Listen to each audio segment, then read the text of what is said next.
Hello and welcome, students. Today we'll be doing the novel The Guide, written by Arkhan Narayan. Now, actually, before I give you the introduction of the writer and the novel, I would like to give you an introduction to writing in English. An introduction to Indian writing in English. Now, actually, the term Indo-Anglian is used to denote original literary creation in the English language by Indians.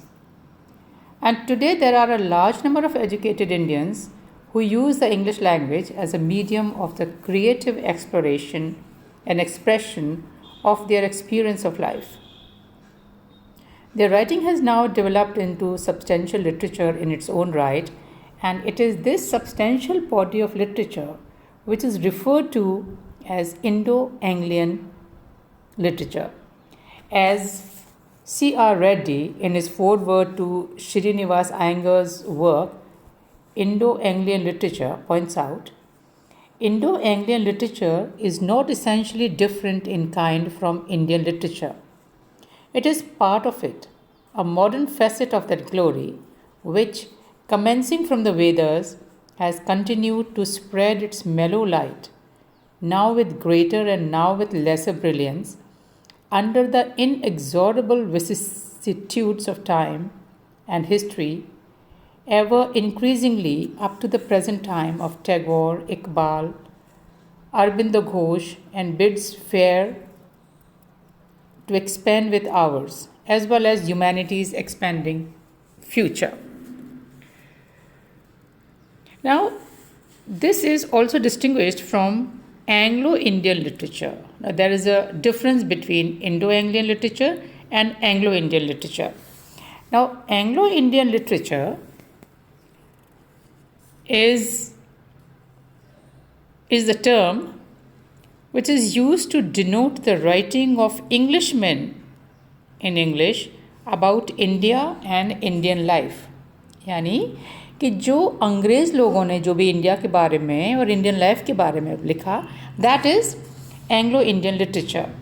Thus, Rudyard Kipling is an Anglo-Indian writer. Their works are also significant as they serve to interpret India to the West.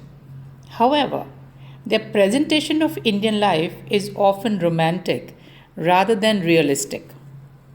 India is presented as a land of snake charmers, jugglers, and rajas and maharajas. And one great value of Indo-Anglian literature is that it serves to correct this picture and project a more favorable and truthful image of India. Now, एक तो है Anglo-Indian literature and another is Indo-Anglian literature. Anglo-Indian literature is written by the foreigners, that is the English people, and they give their point of view about India and Indian life.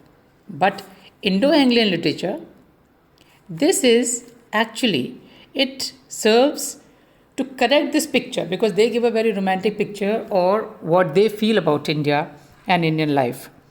So, this Indo-Anglian literature, it is a kind of a literature which is more favorable and truthful, which gives a more favorable and truthful image of India. Now, there is another kind of literature which is distinguished from Indo-Anglian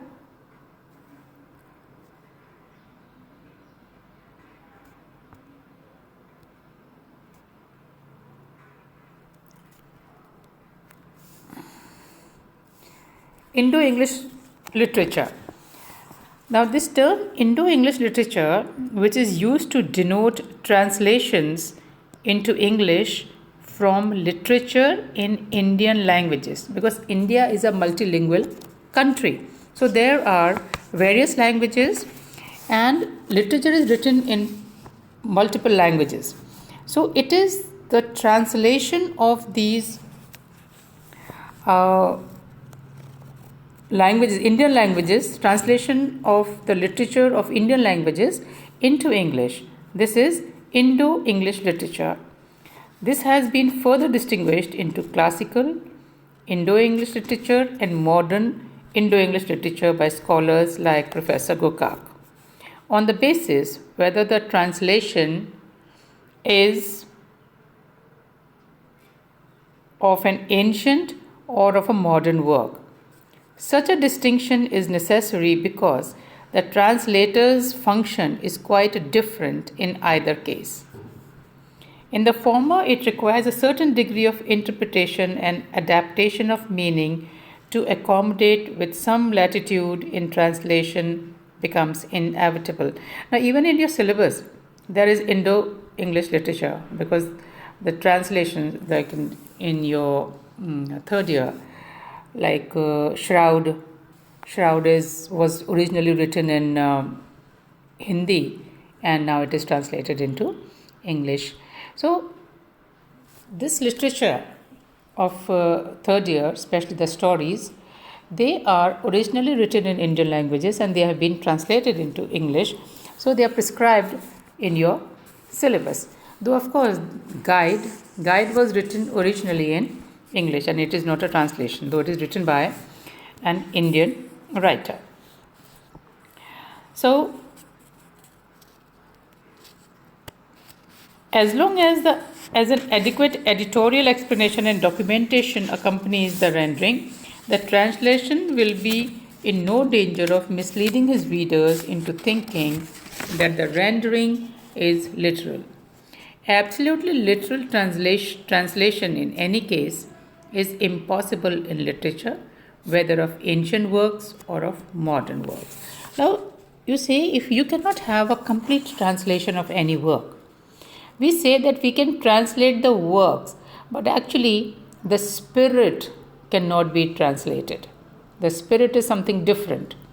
So, what we read in original language is slightly different when we read it in translation.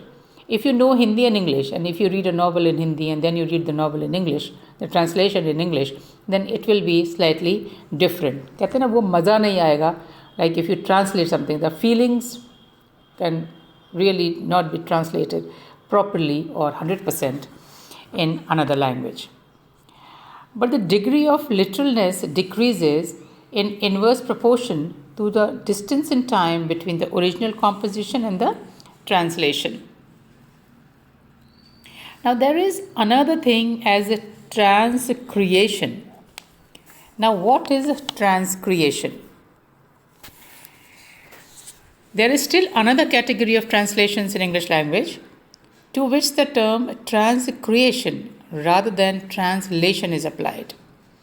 These are the translations into English made by an author of his own work in his mother tongue. The original is not closely followed but is considerably altered and improved in the process of translation, so that it becomes almost a different work. It means, what does this mean? Transcreation, that the writer himself is doing the translation of his own work. The writer खुद अपने ही काम का, अपने ही work का वो translation करता है. So when he himself is doing the translation, he takes some liberties और थोड़ा बहुत वो change कर देता है. And the original is not closely followed. Actually, if someone else is translating, then they try to follow it as closely as possible. When the writer himself is translating, he takes some liberties. So, it is therefore transcreation and not translation proper, which implies measure of faithful adherence to the original. And if we take the example of Rabindranath Tagore's Gitanjali, as well as his other translations, is the only outstanding work of such transcreation on the part of an Indian writer in English. And Sir Paul Verghese, in this connection, he says, inverted commas, begins, Tagore made a phenomenal impact on every regional literature in India, and that no other Indian writer in the recent present or the distant past has ever attained the unique distinction of being the inspirer and molder of a whole nation's literature. This influence of Tagore on the literature all over India became possible because of the translations of his works are mostly free renderings and are therefore not exact translations of the originals. They are transcreations or something in between translation and creation. For Tagore took liberties with the originals and rewrote them in English rather than attempting a literal translation. He made occasional changes in the original. Sometimes 2 or 3 original poems were combined into one, and the reverse process of splitting a single poem in the original into 2 was also followed. Whether or not Tagore's method of translation has marred the beauty of the original is not our present concern. But the question is whether Tagore's own translations, be they better or worse than the originals, qualify for treatment as English works by an Indian writer, and whether their quality can be assessed accordingly. So, from the method of translation followed by Tagore and the fact that perhaps he is the only writer in the world who has rendered his own works into English to attract the attention of the world to himself so as to win the Nobel Prize of Literature, we can legitimately say that the works translated by him form part of Indian writing in English, inverted commas closed. Now, in Indo-Anglian writing and its abundance.